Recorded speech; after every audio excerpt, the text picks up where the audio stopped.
నమస్కృతిమై మృక్యద నిక్కిడా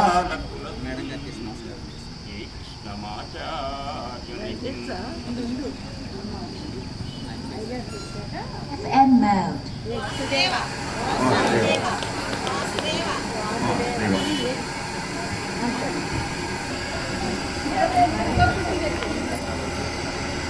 మానధనుల్ మహాత్ములు సమాధి నిరూఢులు ముఖంబుజ ధ్యానమరందపానమున ఆత్మధయం బులవాసి ముక్తులై లూనతనుందరు అట్టి మునిలోక శిఖామణికిన్ విశంకట జ్ఞాన తమోనభోమణికిన్ సాధుజనాగ్రణికి ఏను మృక్యదన్ సముడై యౌవడు ముక్త కర్మచయుడై సన్యాసి వంటి బోవ మహాభీతిన్ బోహో కుమారయనుతున్ వ్యాసుందుజీరంగ వృక్షములున్ తన్మయతన్ ప్రతిధ్వనులు చక్కంజేసి మున్ను అట్టి భూతమయన్ మృక్యద బాదరాయణి తపోధన్యాగ్రణిన్ ధీమణిన్ అని సుఖమహర్షి యొక్క పాదార విందములకు సభక్తికంగా మున్ముందుగా నమస్కరిస్తూ, ఏమండి సాయంత్రం పూట ఈ సంధ్య సమయంలో సుఖమహర్షి పేరు తలుచుకోవటమే మహాపుణ్యం అటండి. ఎన్నో పాపాలన్నింటినీ కూడా కొన్ని వేల డిగ్రీల ఉష్ణోగ్రతను దగ్ధం చేసేస్తుందటండి సుఖమహర్షి యొక్క నామాన్ని తలుచుకోవటం. అంత అసలు సుఖుడు అనే పేరు తలుచుకోవటానికి ఆ యోగాన్ని కల్పించినట్టు వ్యాసుడికి ముందు నమస్కారం. తండ్రి వ్యాసుడు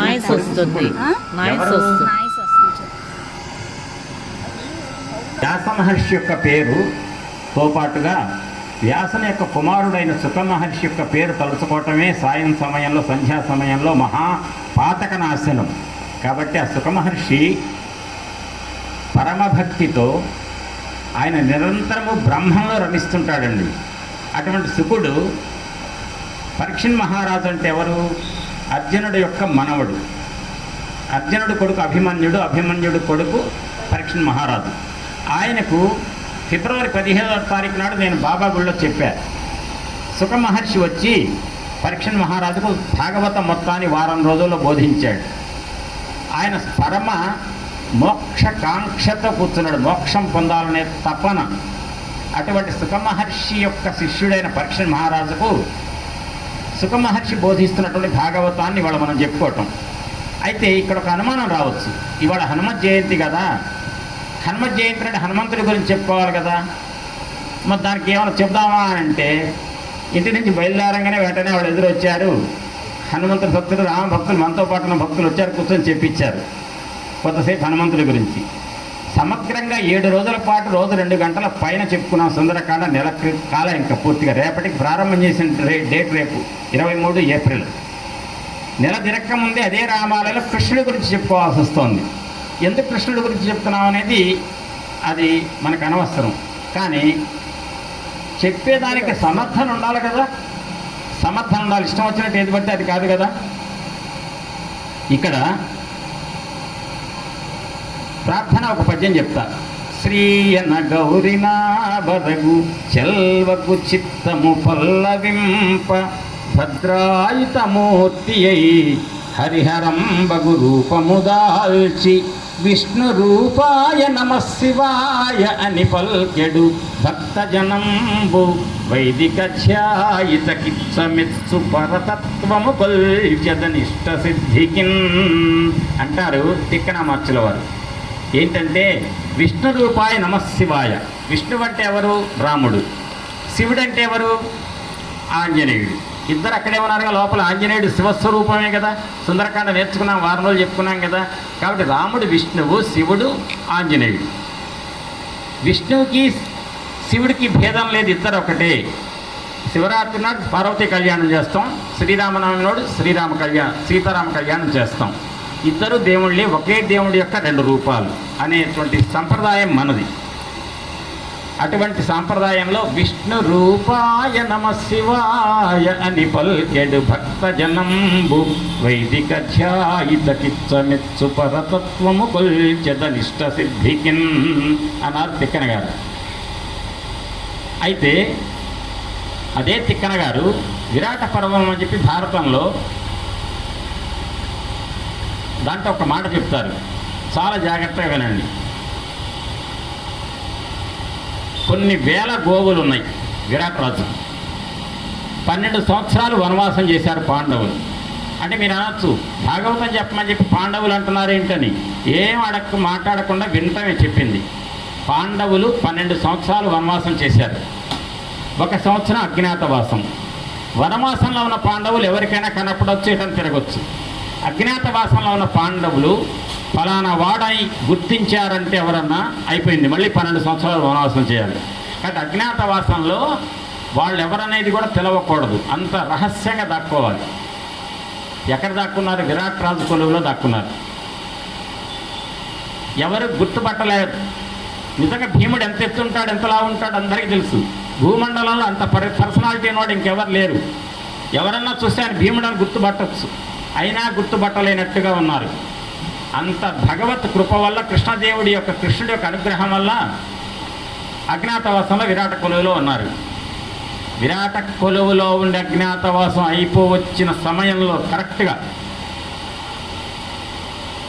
ఏం చేశాడో తెలుసు దుర్యోధనుడు. జాగ్రత్తగా వినండమ్మా, మీరు ఎత్తు పెట్టకండి దృష్టి, నా మాట వైపే పెట్టండి మీ చెవులు మనస్సు. ఏం చేశాడంటే దుర్యోధనుడు భీష్మాచార్యుడిని, తాత నువ్వు చాలా తెలివిగల వాడివి, నువ్వు ఏమైనా గుర్తించగలిగే సమర్థత నీకుంది. ధర్మరాజాదులైన పాండవులు ఎక్కడున్నారో చెప్పు, ఇంకొక కొద్ది రోజులు అయిపోతే వాళ్ళ అజ్ఞాతవాసం అయిపోతుంది, వాళ్ళని ఏం చేయలేను నేను. ఈ లోపలనే వాళ్ళు ఎక్కడున్నారో పట్టుకొని వాళ్ళని చూశాను, అవుట్ అయ్యారు మీరు, పాండి మళ్ళీ 12 సంవత్సరాల వనవాసం అనాలి, మా నియమం అది. కాబట్టి ఎక్కడున్నారో చెప్పంటే ఏమన్నాడు తెలుసా అండి భీష్ముడు?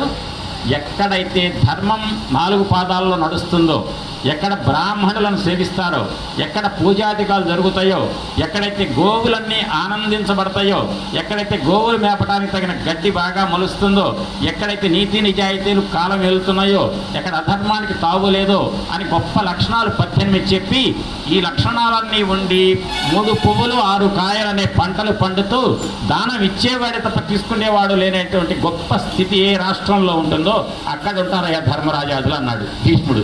అంటే అర్థం ఏంటంటే ధర్మరాజు ఎక్కడ ఉంటే అక్కడ సకాలంలో వర్షాలు వస్తాయి, అకాలపు వర్షాలు వచ్చి పంటలు చెడిపోవు, ఎంత కావాలో అంత వర్షం వస్తుంది. పొలాల్లో కావాలంటే పొలాల్లో వస్తుంది వర్షం, ఊళ్ళో ఎంత కావాలంటే అంతే వస్తుంది. అనవసరపు వర్షాలు రావు, పంటలు చెడిపోవు, అంతా కూడా పంటలు పండుతాయి, 3 పువ్వులు 6 కాయలు అన్నట్టుంటాయి అన్నాడు భీష్ముడు. ఆ రకంగా పరిఢవిల్లుతున్నటువంటి బాగా సస్యశ్యామలంగా ఉన్న రాష్ట్రం ఏదన్నా ఉంటే విరాట్ రాజు రాష్ట్రమే. కాబట్టి ధర్మరాజాదులు అక్కడ ఉన్నారు అని నిర్ణయించుకున్నాడు దుర్యోధనుడు. బయలుదేరాడు ఏం చేశాడు తెలుసా అండి? 6 వెళ్ళారండి. 6 ఎవరు? మహారథులు. వాళ్ళు ఎవరంటే ఒక్కొక్కళ్ళు 1000 మందిని చంపగలిగేవాళ్ళు, సమర్థత బాగా ఉన్నవాళ్ళు, మహారథులు అంటారు. ఆ మహారథులు ఎవరో ఇప్పుడు నేను చెప్తా, మీరే విందురుగా పద్యం చదువుతాను చెప్తా. అటువంటి మహారథులంతా దేనికి వచ్చారు తెలుసా? ఒక్క మహారథి చాలు, 6 అక్కర్లే, ఒక్కడు చాలు. పాండవులందరినీ నేను పట్టుకొస్తా, మళ్ళీ నేను అరణ్యవాసం పంపిస్తాను చెప్పొచ్చు. కానీ 6 వచ్చారు. ఏం చేశారంటే విరాట్ రాజు సంబంధించిన గోవులు 1000 గోవులుంటే గోవులన్నింటినీ పట్టుకెళ్ళిపోతున్నారు, మరలించుకెళ్ళిపోతున్నారు వాళ్ళ వైపు. అప్పుడు విరాటరాజు సంబంధించిన గో సంపదంతా పోతుంటే విరాటరాజు కొలువులో ఉండి తింటున్నారు ఏడాది బట్టి ఎవరు? పాండవులు 5. వాళ్ళల్లో మహాపౌరుషం ఎవరికుంది? భీముడికి ఉంది. కానీ ధనుస్సు పట్టుకొని గాంధీవంతో తుత్తునీలు చేసి శత్రువులను చంపగలిగే సమర్థత ఎవరికి ఉంది? అర్జునుడికి ఉంది. ఆ అర్జునుడు కూడా అక్కడే ఉన్నాడే. కానీ ఎట్లున్నాడంటే అర్జునుడు పేడివాళ్ళగా ఉన్నాడు, ఆడ మగ కాకుండా ఉన్న రూపంలో ఉన్నాడు. అటువంటి అర్జునుడు యుద్ధం చేయాలి. ఎంతమంది వచ్చారు అటు నుంచి? దుర్యోధనుడి వైపు నుంచి 6 వచ్చారు మహారథులు. అటు నుంచి యుద్ధానికి బయలుదేరాలి ఎవరు? అర్జునుడు. ఆయన బృహన్నల అంటే మగ ఆడ కాని రూపంలో ఉన్నాడు. యుద్ధానికి వెళ్తే కుదరదు. మరి వెళితే కనుక ఆయన బృహన్నల అర్జునుడైతేనే సమర్థంగా ఎదుర్కోగలుగుతాడు. ఈ పరిస్థితుల్లో విరాట్ రాజు కుమారుడు ఉత్తరుడు ఏమన్నాడంటే, నేను చేస్తా యుద్ధం, నేను చాలా గొప్పవాడి వీరుణ్ణి అన్నాడు. ఆహా, వీరుడా? ఉత్తమ కుమారా రా అంటే, మరి నాకు రథం నడిపేవాడు లేడు అన్నట్ట. ఎందుకంటే నా రథం నడిపేటువంటి సూతుడు చనిపోయాడు ఈ మధ్యనే, కొత్త సూతుడు ఎవరు రాలే నాకు, అందుకని నాకు యుద్ధం నడిపేవాళ్ళు రథం నడిపేవాళ్ళు లేడు కాబట్టి యుద్ధం చేయలేను అన్నట్ట. ఈ కబుర్లు ఎందుకు చెప్తావు, పా నేను నడుపుతా అన్నట్ట బృహన్నల. ఆడదానేవి కాదు, మగవాడివి కాదు, నువ్వే నడుపుతావయ్యా అంటే, లేదు లేదు నాకు బాగా నడిపిన అనుభవం ఉంది ఇదివరకు అన్నట్ట. ఎవరు? బృహన్నల. సరే పా అని నడిపాడు. ఎవరు నడుపుతున్నాడు? బృహన్నల. లోపల కూర్చొని యుద్ధం చేయడానికి సిద్ధమైన వాడు ఎవరు? ఉత్తరుడు. ప్రగల్భాలు పలుకుతాడంటారు. ప్రగల్భాలు కాదు, నిజంగా వీరుడండి ఆయన. సినిమాల్లో చూపిస్తారు ప్రగల్భాలు, ఉత్తర ప్రగల్భాలని. నిజంగా వీరుడే. కానీ అర్జునుడు వీరుడు ఎట్ట అవుతాడండి? అర్జునుడు దాపుల్లో కూడా ఉండడు, అయినప్పటికీ కూడా వీరుడు. బయలుదేరాడు. బృహన్నల రూపంలో ఉన్న అర్జునుడు రథం నడుపుతున్నాడు. ఆ గోవులన్నీ వెళ్ళి పట్టుకెళ్ళిపోతున్నారు. ఎవరు? దుర్యోధనాదులు, 6 మహారథులు. వచ్చాడండి బృహన్నల నడుపుతూ రథాన్ని. ఉత్తరుడున్నాడు లోపల. ఇదిగో ఉత్తర కుమార, వాళ్ళినయ్యా దుర్యోధనాదులు మహారథులంతా వచ్చారు, చూసావా గోవులు ఎత్తుకోపోతున్నారు, పట్టుకోపోతున్నారు, ఆ గోవులు మనం కాపాడాలి అని చెప్పాడు. యుద్ధరంగం దాకా వెళ్ళారు. భీష్ముడు అన్నట్ట, అదిగో ఆ రథంలో ఉన్నవాడు ఎవరో తెలుసా? అర్జునుడు. ఈ లోపల ఏం జరిగిందంటే చిన్న మతలబు జరిగింది. జమ్మి చెట్టు మీద ఈ ఏడాది దాచిపెట్టాలి కదా, ఏడాది పాటు విరాట్ కొలువులో ఉన్నప్పుడు తన ఆయుధాలంటే జమ్మి చెట్టు మీద పెట్టారు. ఆ జమ్మి చెట్టు మీద ఎక్కి ఆయుధాలు తీసుకోరా అన్నాడు ఉత్తరుడిని. ఉత్తరుడు పైకి, అమ్మో నాకు శవాలు కనపడుతున్నాయి, నాకు పిశాచాలు కనపడుతున్నాయి, పాములు కనపడుతున్నాయి అన్నాడు. పాములు లేవు, ఏం లేవు, ఆయుధాలు పట్టుకురా అంటే, నీకేం బృహన్నల, నువ్వు బాగానే ఉన్నావు, నేను అని అంటే, నేను బృహన్నలను కాదు అర్జునుడు అన్నాడు. రూపం మార్చుకున్నాడు. నువ్వు అర్జునుడివే, 10 పేర్లు ఉన్నాయి అర్జునుడికి తెలుసా, చెప్పు అంటే చెప్పాడు ఈయన. అంతా అయిపోయింది. అంటే నేను మొత్తం చెప్పేది విరాట్ పర్వం కాదు కాబట్టి టూకీగా చెప్తున్నా, దాటేసుకుంటూ. వెంటనే ఉత్తరుడు దిగాడు. ఉత్తరుడు నేను నడుపుతాను రథం అన్నాడు. అర్జునుడు నిలబడ్డాడు. బృహన్నల కాస్త అర్జునుడు అయ్యాడు కదా, చెప్తున్నాడు అన్నమాట. నడిపేది ఎవరండి? ఉత్తరుడు. ఇప్పటిదాకా నడిపింది ఎవరు? బృహన్నల. ఇప్పుడు నడిపేది ఎవరు? ఉత్తరుడు. రథంలో నిలబడిన యుద్ధం చేయడానికి సిద్ధంగా ఉన్న ఆయన ఎవరు? అర్జునుడు. ఆ రథం నడిపేటువంటి వాడినట, రథి ఎవరైతే లోపల బాణం పెట్టుకొని ఉంటాడో అతనట అర్జెంటుగా ఏదన్నా ఒక వ్యక్తి అడ్డిపు వాడిని కొట్టాలి, ఇదిగో ఇడిపి కొట్టాలంటే చెప్తే వాడికి టైం కూడా సరిపోదు. అందుకని మోకాలతో కాలుతో తంతారటండి. ఇటు తంతేనేమో ఇటు తెప్పమని, ఇటు తంతేనే ఇటు తెప్పమని. ఆ గుర్తులు ఉంటాయట వాళ్ళకు. ఆ సమయంలో రథం నడుపుతున్న ఉత్తరుడికి చెప్తున్నాడండి అర్జునుడు, ఇదిగో ఆ మహారథులు 6 ఉన్నారు అక్కడ, ఎవరో తెలుసా? వాళ్ళ రథాల మీద ఉన్న జెండా గుర్తు చెప్తున్నా. ఆ గుర్తు చెప్పానుకో, బంగారు రథం, బంగారు అరుగు ఉంది. బంగారు అరుగు అనగానే ఆయన ఎవరు అంటే కలసజుండు అన్నాడు. ఎవరా కలసజుండు చెప్తా ఇప్పుడు. మొత్తం 18 చదువుతా. చదివిన తర్వాత ఇక్కడ హనుమ జయంతి రోజు ఎందుకు కృష్ణుడి గురించి చెప్తున్నానో అప్పుడు మీరే అర్థం చేసుకుంటారు. కాంచనమయ వేదిక కణత్కేతో నజ్వాల విభ్రమము వాడు కలసుజుండు సింహలాంగూల భూషిత నభోభాగ కేతు ప్రేంఖణము వాడు ద్రోణసుతుడు కనక గోవృష సాంద్ర కాంతి పరిస్ఫుట ధ్వజ సముల్లాసంబువాడు కృపుడు లలిత కంబు ప్రభా కలిత పతాకా విహారంబువాడు రాధాత్మజుండు మణిమయోరగ రుచిజాల మహితమైన పడగవాడు కురుక్షితిపతి మహోగ్ర శిఖర ఘన తాళ తరువగుసిడమువాడు సురనదీసూనుడు ఏర్పడదూచికొనుము అన్నాడు. ఎవరు? అర్జునుడు చెబుతాడు బృహన్నలకి, ఉత్తరుడికి, ఉత్తర కుమార యుద్ధం చేయడానికి సిద్ధంగా ఉన్నా, నేను ఎటు పోని అంటే అటు పోని అది ద్రోణాచార్యుడు పోని అని చెప్పి అంత పెద్ద పేరు చెప్పలేను నేను. జెండా గుర్తు చెప్తా, ఆ జెండా దగ్గరికి పోని, నీకు ఈజీ. ఎందుకంటే ఫలానా గుర్తు అంటే తేలిక కదా. ద్రోణాచార్యుడి దగ్గరికి పోని, భీష్ముడి దగ్గరికి పోని, కర్ణుడి దగ్గరికి పోని అంటే తెలుస్తుంది. ఆయనకు అప్పుడే కొత్త పరిచయంగా గుర్తురాదు కదా. అందుకని జెండా గుర్తులు చెప్తున్నాడండి ఈ పద్యంలో. ఏంటా గుర్తులంటే, ఎవరి రథం మీదైతే జెండా మీద బంగారపు అరుగు గుర్తుందో, బంగారంతో చేయబడ్డ అరుగు గుర్తు ఉందో ఆయన ఎవరు అంటే ద్రోణాచార్యుడు. అదేవిధంగా సింహము తోక ఎవరి జెండా మీద రెపరెపలాడుతుందో అక్కడికి పోనీమన్నానుకో ద్రోణుడి యొక్క కొడుకు అశ్వత్థామ. అదే బంగారపు ఎద్దు ఆవు ఇద్దరి గుర్తులు ఉన్నటువంటి జెండాతో ఉన్నటువంటి రథంలో ఉన్నవాడు ఎవరంటే కృపాచార్యుడు. ఇప్పటికి ఎన్ని వచ్చినాయి పేర్లు? 3. తర్వాత అందమైన శంఖం అని, తెల్లటి శంఖము కాంతితో బాగా ప్రకాశించేటువంటి వాడు రాధేయుడు. రాధాసుతుడు అంటే ఎవరు? కర్ణుడు. మణిమయోరగ రుచిజాల మహితమైన పడగవాడు కురుక్షితిపతి. మణులు పొదిగినటువంటి భయంకరమైన పాము గుర్తు ఎవరి జెండా మీద ఉందో వాడు దుర్యోధనుడు. ఇక చిట్ట చివరికి పెద్ద గోపురం లాంటి గొప్ప తాటి చెట్టు గుర్తుంటుంది జెండా మీద. ఆ జెండా కలిగిన వాడెవరంటే భీష్మాచార్యుడు. ఎన్ని పేర్లు చెప్పా ఇప్పుడు? 6 పేర్లు చెప్పా కదా. 6 మహారథులు. వీళ్ళు మామూలు వాళ్ళు కాదండి, ఒక్కడు చాలు. కానీ 6 వచ్చారు. యువతలు 6 ఉన్నారు దుర్మార్గులు. అటున్నవాడు ఒక్కడే, ఎవరంటే అర్జునుడు. ఆయన మహారథి. ఆయన చెప్పాడు కదా, నేనే జెండా గుర్తు చెప్తే ఆ జెండా దగ్గర రథం దగ్గరికి వెళ్ళమన్నాను కదా అని చెప్పాడు. చెప్తా సరే అదేవిధంగా అర్జున అన్నాడు ఉత్తరుడు. ఇంతకు ఇన్ని జెండాల గుర్తులు పెట్టుకున్నారు అవతల 6 దుర్మార్గులు. వినండి, వాళ్ళు ఏం చేస్తున్నారు? ఆవులను బలవంతంగా గుంజుకోపోయి బాధ పెట్టాలని చూస్తున్నారు. అదే అర్జునుడు వచ్చాడు. ఎందుకు వచ్చాడు అర్జునుడు? గోవులను వాళ్ళ ఇళ్లకు తీసుకెళ్ళడానికి వచ్చాడు. ఆవులను ఇళ్ల నుంచి దూరంగా తీసుకెళ్లేవాడు దుర్మార్గుడు. ఆవులను ఎవరింటికి, ఆ ఎవరింటి ఆవులను ఆ ఇంటికి తీసుకెళ్లేవాడు మంచివాడు. అంతే కదా. అంటే అర్జునుడు ఇప్పుడు దేనికి వచ్చాడు? గోవులను రక్షించడానికి వచ్చాడు. దీన్నే ఉత్తర గోగ్రహణము అంటారు. ఏమండి? ఉత్తర గోగ్రహణం. ఇప్పుడు ఆవులను కాపాడడానికి వచ్చిన ఆయన ఎవరు? అర్జునుడు. ఆయన రథంలో జెండా మీద ఉండే గుర్తు ఏంటో తెలుసా? అర్జునుడు జెండా గుర్తేంటి? ఆంజనేయ స్వామి. మొన్న మీకు సుందరకాండ అప్పుడు చెప్పా ఒక కథ. ఏంటంటే త్రేతాయుగంలో రామచంద్రమూర్తి భక్తుడు ఆంజనేయుడు. కానీ ఏ త్రేతాయుగం ఇప్పుడు చెప్పని తర్వాత చెప్తా. ఇది 28వ మహాయుగం ఇది. కానీ రామ కథ జరిగింది ఈ ద్వాపరం ముందున్న త్రేతాయుగంలో కాదండి, 24వ మహాయుగంలో. ఈ లెక్క తర్వాత చెప్తా. అసలు ఉపన్యాసం సమయం సరిపోదు కాబట్టి చెప్పట్లే. ఇది 28వ మహాయుగం ఇప్పుడు నడిచేది.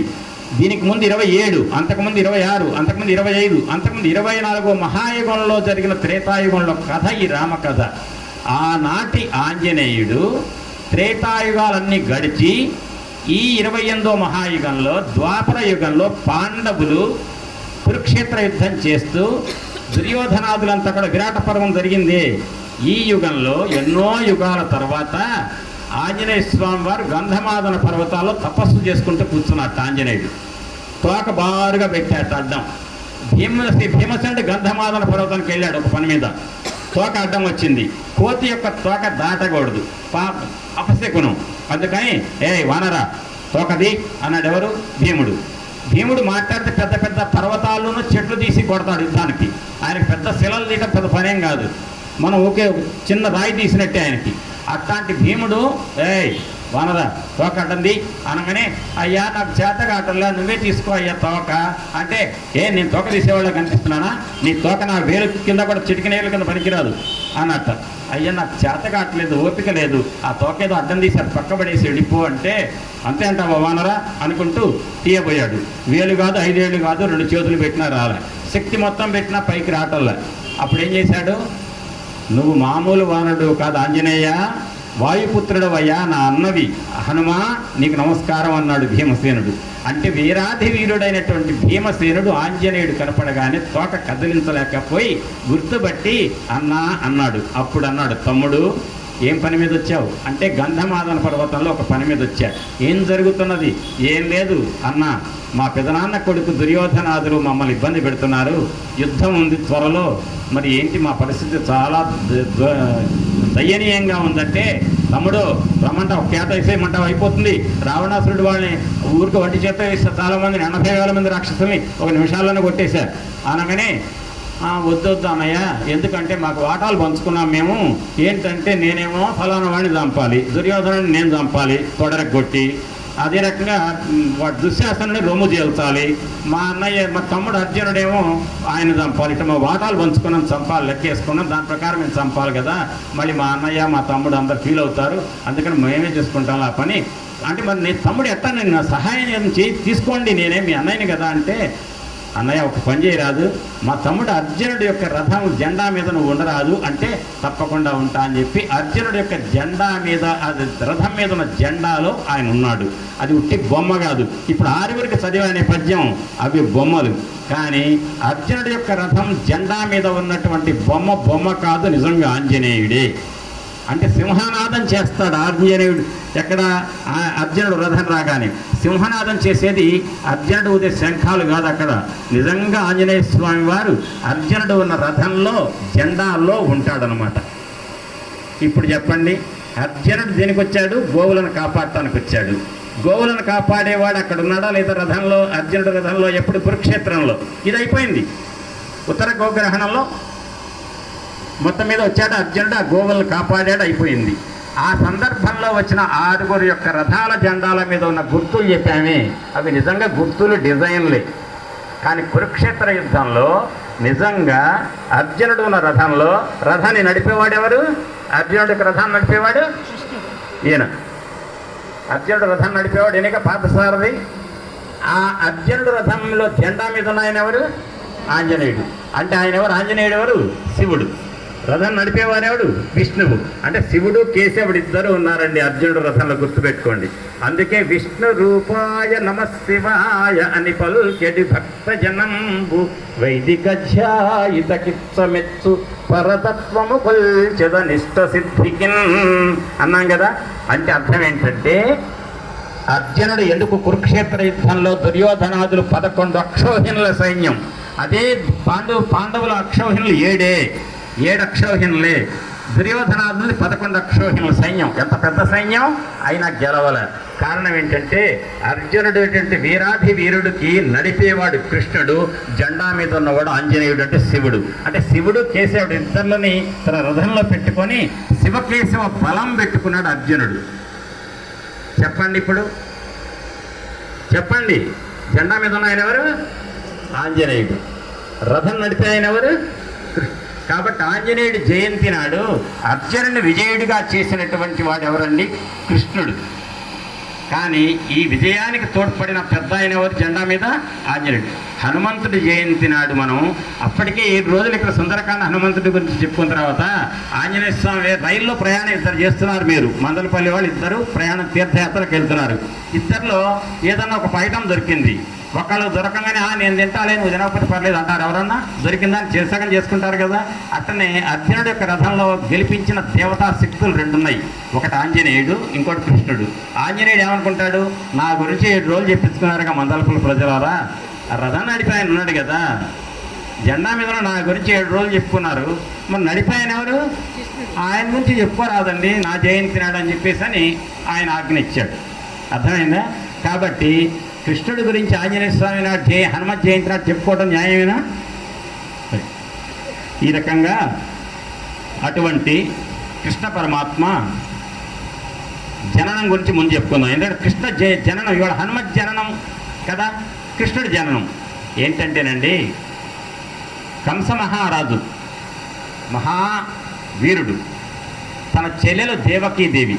మీరు అందరూ మనసుటే పెట్టండి, చక్కగా ఉంటుంది మాటలు ఇవి కథ. కంస మహారాజు ముద్దుల చెల్లెలు దేవకీదేవి. తన చెల్లెల మీద అపారమైన ప్రేమ, మంచి పిల్లవాడికి ఇచ్చి పెళ్లి చేయాలనుకున్నాడు, చేశాడు వసుదేవుడికి. నా చెల్లెల్ని వసుదేవుడికి ఇచ్చి పెళ్లి చేశానని ఆనందం తట్టుకోలేకపోతున్నాడు. పెళ్లి కాగానే చెల్లెలు బావని అత్తగారికి పంపించాలి కదా, రథాన్ని ఇచ్చి పంపించి డ్రైవర్కి ఇచ్చి పంపించాలిగా. డ్రైవర్ తొందరగా మంచి జాగ్రత్త తీసుకెళ్ళా, మా చెల్లెలు బావ అనాలి కదా. అనలే, నేనే నడుపుతా, మా చెల్లెలు బావ ఎక్కినటువంటి రథాన్ని ఇంకొకటే సూతుడు ఎందుకు నడపాలి, నేనే నడుపుతా అని చెప్పి నడుపుకొని వెళ్తున్నాడు. ఆనందం తట్టుకోలేకపోతున్నాడు. కంస మహారాజు తన చెల్లెలు బావని రథంలో ఎక్కించుకొని ఆయన నడుపుకుంటూ వెళ్తున్నాడు రథం అని అందరూ ఆశ్చర్యపోయారు. రథం కదులుతోంది, ముందుకు వెళ్తూ ఉంటే కొంత దూరం వెళ్ళగానే ఆకాశంలో నుంచి ఒక శబ్దం వినపడింది. తుష్టయగు భగిని మెచ్చగా ఇష్టుడవై రథము గడిపెదరగు మీదన్ శిష్టయగు నీతలోదరి అష్టమ గర్భంబు నిన్ను హరించుజుమి అంటాడు. ఏమంటాడంటే, ఆకాశంలో ఏ రూపం ఎవరు మాట్లాడుతారో తెలియదు, సౌండ్ వినపడింది. కంస, మీ చెల్లెలు పెళ్లి చేసావుగా దేవకీదేవికి, వసుదేవుడికి ఇచ్చావు, మంచి సంబంధం ఇచ్చాను, ఆనందపడుతున్నావుగా, రథం నువ్వే నడుపుతున్నావు కదా, చూడు నీకు కొద్ది రోజుల్లో మీ చెల్లెలు 8వ గర్భం దాల్చినప్పుడు పుట్టే పిల్లవాడు నీ ప్రాణం తీస్తాడులే అని పైనుంచి వచ్చింది. ఒక్కసారి కంసుడికి భయం పుట్టింది. రథం ఆపాడు, కిందకి దిగాడు, వరలో కత్తిని తీశాడు, చెల్లెలు జుట్టు బట్టి లాగాడు, నరుకుతా అన్నాడు. తన ముద్దుల చెల్లెలు పెళ్లి చేసి పసుపు పారాని ఆరలేదు, వెంటనే రథం లాగి కిందకి దించి నరుకుతా అంటాడా చెల్లెల్ని. ఎందుకని ఆ చెల్లెలు 8వ గర్భంలో పుట్టబోయే పిల్లవాడు తనను చంపుతాడనేటువంటి తన ప్రాణానికి ముప్పు వస్తుంది అనగానే చెల్లెల మీద ప్రేమ కూడా పోయింది. దాన్ని రాక్షసత్వం అంటారు. రాక్షసుడు అనగానే కొమ్ములు కూరలు ఉండక్కర్లే, బుద్ధి రాక్షసం. వెంటనే చెల్లెలు బ్రతిమలాడింది, లేదు చంపాల్సిందే అన్నాడు. బావగారు అన్నాడు, బావా నువ్వు కంస మహారాజు అంటే ఎంత పేరుంది, ధర్మాత్ముడని, ఎంత వీరాది వీరుడివి. నీలాంటి వాడు చెల్లెలు పెళ్లి చేసుకొని పసుపు పారాయణ అరకముందే అత్తగారింటికి దింపడానికి వెళ్తూ దారిలో ఏదో ఆకాశవాణి మాట ఏదో వినపడితే దాన్ని నమ్మి ఒక బలహీనుడై తన చెల్లెలు చంపాడు నరి రోడ్లో అని చెప్పేట అపకీర్తి నీకు వస్తుంది. ఎందుకు బావా నీకు? నీ భయం వల్ల ఏంటి? నీ చెల్లెలు 8వసారి గర్భం దాల్చినప్పుడు పుట్టబోయే పిల్లవాడితో నీకు ప్రాణ భయం, అంతే కదా. నీకు నేను ఒక హామీ ఇస్తున్నా, మీ ఇద్దరం నీ చెరలో ఉంటాం, నీ కంట్రోల్లో పెట్టుకో. పుట్టినవాడిని ఇచ్చి నీకు ఇచ్చేస్తా పిల్లవాడిని, నువ్వు ఏమైనా చేసుకో అన్నాడు. బాగుంది మా బావ, నువ్వు చెప్పింది వంప అని చెప్పి చెల్లెలు బావని జైల్లో వేశాడు. గర్భం దాల్చింది దేవకీదేవి. పుట్టాడు పిల్లవాడు. గొప్ప చెప్పాడు బావగారికి, కంసుడికి. దాచిపెట్టాడు. 2, 3, 4, 5, 6 సార్లు పిల్లలు మగపిల్లలు పుట్టారు. కంసుడు గొప్ప చెప్తే వీళ్ళ వల్ల మనకే ఇబ్బంది, 8వ వాడుగా మనకి ఏమైనా తిని ఏదో బతకని అని వదిలేశాడు. 7వసారి గర్భం దాల్చింది దేవకీదేవి. అప్పుడు నారదుడు వచ్చేట, కంస నువ్వు చాలా తెలివిగలాడు అనుకున్నానయ్యా, ఎంత తెలివి తక్కువ వాడివయ్యా అంటే, ఏం నారదా చెప్పంటే, అసలు నీ ఉద్దేశం ఏంటి చెప్పంటే, ఏం చెప్పానయ్యా, నా చెల్లి ఎప్పుడు 8వ గర్భం దాలుస్తుందో, ఎప్పుడు పిల్లవాడు పుడతాడో, నాకు ఎప్పుడు ప్రాణాలు పోతాయో, వాడిని అట్ట ఆ పుట్టిన 8వ వాడిని ఎట్ట చంపాలో చూస్తున్నాను నేను అన్నట్ట. ఓ తెలివి తక్కువ కంస, మనకి 1 తర్వాత 2 తర్వాత 3, 4 లెక్కలు ఉంటాయి. దేవతల లెక్కలు అట్టుండవు. 1 తర్వాత 8 ఉండొచ్చు, 2 తర్వాత 8 ఉండొచ్చు. ఈ మొదటి పుట్టిన 6గురిలోనే 8వ వాడు ఉండొచ్చు అయ్యా. ఆ లెక్కలు వేరుంటాయంటే, అమ్మో అయితే 8వ నెంబర్ ఈ ఉన్న 6గురిలోనే ఉందా అని చెప్పేసి, ఉండి నారదా నువ్వు ఉండు అని చెప్పేసి 6గురిని పిలిపించి పీకలు కోసాడు, చంపేశాడు 6గురు. అమ్మ ముందు 6గురు అయితే పోయారు కదా. ఇప్పుడు గర్భం దాల్చింది చెల్లెలు. వెంటనే అబార్షన్ అయిందనే వార్త వచ్చింది, రక్తస్రావం అయిపోయింది, బ్లీడింగ్ అయిపోయింది. నిజంగా ఏం చేశాడంటే పరమాత్మ, శ్రీకృష్ణ పరమాత్మ తన యోగ మాయతోటి ఆ దేవకీదేవి గర్భంలో ఉన్న పిండాన్ని సంకర్షణ శక్తితో అక్కడ రేపల్లెలో ఉంచాడు. రోహిణి గర్భంలో అక్కడ పెరుగుతున్నాడు పిల్లాడు. పిండం గర్భంలోంచి తీసి వేరే చోట, ఈ మధ్యలో ట్రాన్స్ప్లాంటేషన్ అంటున్నారు చూసారా, ఒకళ్ళ కిడ్నీ తీసి ఇంకోళ్ళ పెట్టడం ఇంకా చేస్తున్నారు కదా. ఈ ట్రాన్స్ప్లాంటేషన్ అప్పుడు ఆయన చేశాడు కృష్ణ పరమాత్మ యోగమాయతో. ఈమె గర్భంలో ఉన్న పిండాన్ని రోహిణీదేవి గర్భంలో పెట్టాడు. రోహిణీదేవి ఎవరంటే వసుదేవుడికి ఇంకొక భార్య అయింది. అక్కడేమో 7వ గర్భం దాల్చిన దేవకీదేవి గర్భంలో పిండం కాస్త రోహిణి గర్భంలో పెరుగుతున్నాడు. ఇక్కడ మాత్రం గర్భస్రావం అబార్షన్ అయిందని వార్తలు వచ్చినాయి. నా చెల్లెలకి 7వ గర్భం పోయింది, మళ్ళీ 8వ గర్భం దాల్చింది. అప్పుడు ఈ కంసుడికి నా చెల్లెలకు 7వ గర్భం అబార్షన్ అయింది కదా, ఇప్పుడు 8వసారి దాల్చింది కదా, ఆ 7 లెక్కేసుకోవాలా, దాన్ని తీసేసి దీన్ని 7 అనుకోవాలా అని టెన్షన్ పుట్టుకునేకి. అంటే తన చెల్లెలది 7వదా 8వదా అర్థం కావట్లా. ఈ టెన్షన్ పడుతున్నాడు. సరే చూద్దాం లెక్కలు ఏమన్నా, అసలే నారదుడిచి లెక్కలు వేరే అన్నాడు కదా అని బాగా రోజు టెన్షన్ పడుతున్నాడు. అయిపోయింది. 8వ గర్భం దాల్చింది. 8వ గర్భంలో రేపు పుట్టబోతున్నాడు అనగా కృష్ణుడు చతుర్భుజుడై వచ్చాడు జైల్లో, కారాగారంలో. అమ్మా నీ గర్భంలో నేను జన్మించబోతున్నా అమ్మ అంటే, నాయన చతుర్భుజుడమైన దివ్యమంగళ రూపంతో పుడితే నీ మేనమామ కంసుడు బ్రతకనిస్తాడా నిన్ను అంటే, లేదమ్మా పుట్టబోయేది నేనని చెప్పడానికి వచ్చా తప్ప నేను పుట్టేది మామూలు చిన్నపిల్లవాడని పుడతా అన్నట్ట అని మాయమయ్యాట, అదృశ్యమయ్యాడు. వెంటనే తర్వాత రోజే, కానీ ఒక పని చేయండి మీరు, నేను పుట్టగానే నాన్నగారు ఒక బుట్టలో పెట్టుకెళ్ళి రేపల్లెలో ఉన్న యశోదాదేవి పొత్తిళ్లలో ఒక ఆడపిల్ల ఉంటుంది, ఆడపిల్లని తీసుకొచ్చి ఇక్కడ నీ దగ్గర పడుకోబెట్టమను, నాన్నగారు అమ్మ దగ్గర పడుకోబెట్టండి, నన్నేమో అక్కడ పడుకోబెట్టండి యశోదాదేవి దగ్గర అని చెప్పాడు. ఎవరు? కృష్ణుడు.